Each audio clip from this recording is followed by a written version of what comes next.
This job for technical platform manager is at Teradata in Canberra, Australia. Teradata is a connected multi-cloud data platform for enterprise analytics, solving data challenges from start to scale. This job role is quite interesting, as you can see, as it's a hybrid role, but the job requirements are really good. I think if you have a good experience in either AWS or Azure, then this you can go a long way in this job. Also, if you have a bachelor degree, that would be awesome.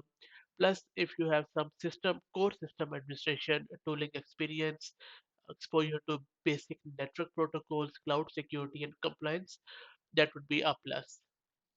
You would need 5+ years experience running operations for cloud SaaS platforms, preferably in AWS or Azure. Plus, you should have some experience with automation solution relevant to the cloud ops.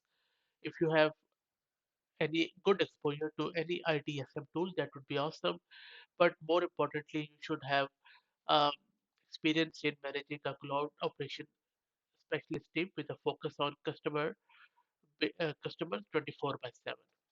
So if you think that this job is for you, because Teradata is really good company and quite established and mature one, and you like Canberra, then I think this could be a good fit for you. So if you think that is the case, then go to Teradata's website and apply directly from there. Thank you.